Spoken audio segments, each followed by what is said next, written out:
Bienvenue dans cette vidéo, où nous allons découvrir les présidents de la République de Côte d'Ivoire depuis son indépendance en 1960. Imaginez, plus de 60 ans d'histoire, de défis, de succès, mais aussi de moments difficiles. Aujourd'hui, on plonge ensemble dans le passé pour comprendre comment ce pays a été dirigé, par qui et avec quelles conséquences. Attachez vos ceintures, on décolle pour un voyage fascinant à travers le temps et la politique ivoirienne. Des figures emblématiques, des moments clés, des crises qui ont marqué le pays. On va décortiquer tout ça avec des archives, des anecdotes et bien sûr, mon analyse. Alors, installez-vous confortablement et préparez-vous à une plongée captivante dans l'histoire de la Côte d'Ivoire, à travers le prisme de ses dirigeants. On commence fort avec Félix Houphouët-Boigny, le vieux, comme on l'appelait affectueusement. Figure incontournable, il a mené la Côte d'Ivoire à l'indépendance en 1960, après des années de lutte contre le colonialisme français. Pendant 33 ans, il a régné sur le pays d'une main de fer, mettant en place un système politique et économique qui a fait de la Côte d'Ivoire un modèle de développement en Afrique.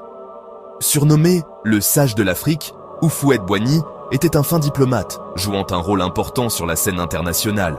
Il a su attirer les investissements étrangers, favorisant une croissance économique sans précédent, symbolisée par le miracle ivoirien. Mais son long règne n'a pas été sans ombre. Certains lui reprochent un certain autoritarisme, la répression de l'opposition et une corruption grandissante.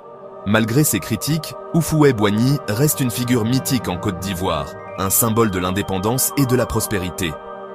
Son décès en 1993 a ouvert une période d'incertitude et de troubles politiques. Après la mort de Houphouët-Boigny, c'est son dauphin constitutionnel, Henri Konan Bédié, qui prend les rênes du pays. Bédié, surnommé HKB, incarne la continuité du régime précédent. Il poursuit la politique économique de son prédécesseur, mais doit faire face à une opposition grandissante et à des tensions sociales croissantes. Le concept de ivoirité, censé définir l'identité nationale et exclure les populations du Nord, divise le pays et attise les tensions ethniques. L'opposition, menée par un certain Laurent Gbagbo, dénonce la corruption, le népotisme et l'autoritarisme du régime. Le pays s'enfonce dans une crise politique qui culmine en 1999 avec le premier coup d'État de son histoire.